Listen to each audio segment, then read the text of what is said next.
کہتے ہیں جی مسجد کا امام کیسا ہونا چاہیے؟ جی مسجد کا امام اچھا عالم ہونا چاہیے، مسجد کا امام باشرع ہونا چاہیے، مسجد کا امام اچھا حافظ ہونا چاہیے، مسجد کے امام کی اچھی قرات ہونی چاہیے، مسجد کے امام کی اچھی آواز ہونی چاہیے، مسجد کے امام کی داڑھی خوبصورت ہونی چاہیے، مسجد کے امام کا لباس اچھا ہونا چاہیے، وہ ایسا ہونا چاہیے، وہ ایسا ہونا چاہیے۔ میں نے کہا یہ ساری شرطیں امام کے لیے تم لگا دیتے ہو، کم از کم مسجد کے صدر پر بھی ذرا غور کر لیا کرو کہ مسجد کا صدر بھی کم از کم تو ایسا ہونا چاہیے کہ وہ مصلی پر کھڑا ہو کر 2 رکعت صحیح قرات کے ساتھ لوگوں کو نماز تو پڑھا سکے۔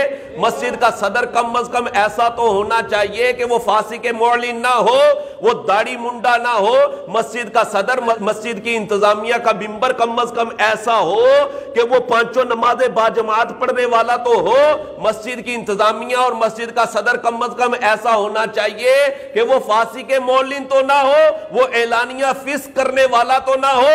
ہم لوگ کیا دیکھتے ہیں جناب؟ یہ مالدار ہے جناب، یہ حاجی صاحب ہے جناب، ہم نے جناب اٹھایا اور ان کو مسجد کا صدر بنا دیا، مسجد کی انتظامیہ کا ان کو ممبر بنا دیا، ان کو خزانچی بنا دیا۔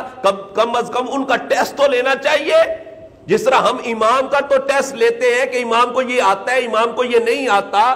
ہم مسجد کا امام بنانے کے لیے تو ٹیسٹ لے لیتے ہیں۔ وہ بھائی مسجد کا صدر بنانا یہ بھی ایک کام ہے۔ جس طرح ہر بندہ امام نہیں بن سکتا، اسی طرح ہر بندہ مسجد کا صدر اور مسجد کا خزانچی بھی نہیں بن سکتا، مسجد کی انتظامیہ کا ممبر بھی نہیں بن سکتا۔ ہاں، ہر بندہ نہیں بن سکتا۔ کم از کم ان کو وقف کے مسائل تو آنے چاہیے۔ وقف کے مسائل کا پتہ ہی نہیں ہوتا۔ ہوتا کیا ہے جناب؟ مسجد کی چیزیں اپنی ذاتی استعمال میں لائے جا رہے ہیں۔ مسجد کا چندہ جناب کوئی قرض دے دیتا ہے، صدر صاحب جناب فلاں بندے کو قرض دے دیا جی، انہوں لوڑ سی میں انہوں دے چھڑے جناب۔ اب کیا کرتے ہیں جناب؟ مسجد کی چیزیں ہوتی ہیں، مسجد کا کولر ہے، مسجد کے پنکھے ہیں، وہ جناب فلاں کی فوتگی ہوگی تھی تو ان کو دے دیا، چلو جی استعمال کر لو۔ مسجد کی چٹائیاں جناب ایسی جگہ پر استعمال کی جا رہی ہوتی ہیں جہاں پر استعمال کرنا جائز نہیں ہوتا۔ مسجد کی گھوڑی ہے، مسجد کی سیڑھی ہے، مسجد کا پائپ ہے، وہ جناب اپنے ذاتی استعمال میں لا رہے۔ او اللہ کے بندو، یہ مسجد کی چیزیں ہیں، ان کو صرف مسجد کے لیے آپ استعمال کر سکتے ہیں، دیگر جگہوں پر ان کا استعمال کرنا جائز نہیں ہوتا۔ اٹھاتے ہیں جناب، استعمال کر لیتے اور جناب پھر شرائط لگا رہے ہوتے ہیں مسجد کا امام ایسا ہونا چاہیے، مسجد کا امام ایسا ہونا چاہیے۔ تو مسجد کا صدر، مسجد کا خزانچی اور انتظامیہ کا ممبر بھی کم از کم فاسق معلن نہیں ہونا چاہیے۔ اس کو وقف کے مسائل آنے چاہیے کہ وقف کے مسائل ہوتے کیا ہیں، ان کا ٹیسٹ ہونا چاہیے۔ اور وہ ہمارے جناب ایک امام صاحب تھے، وہ امام صاحب جناب امامت کا ٹیسٹ دے رہے تھے، انٹرویو دے رہے تھے، اور سامنے بیٹھے لوگ انٹرویو لے رہے تھے جناب کہ ہم نے مسجد کا امام رکھنا ہے۔ وہ انٹرویو دے رہے تھے تو انتظامیہ والے کہنے لگے جی آپ قیامت کی نشانیاں بتا دیں، قیامت کی نشانیاں کیا ہیں؟ تو امام صاحب بھی بیچارے دل جلے تھے، وہ کہنے لگے، کہتے ہیں جی قیامت کی نشانیوں میں سے ایک نشانی یہ ہے کہ ایک عالم کا ٹیسٹ سامنے جاہل بیٹھ کر لے رہے ہو۔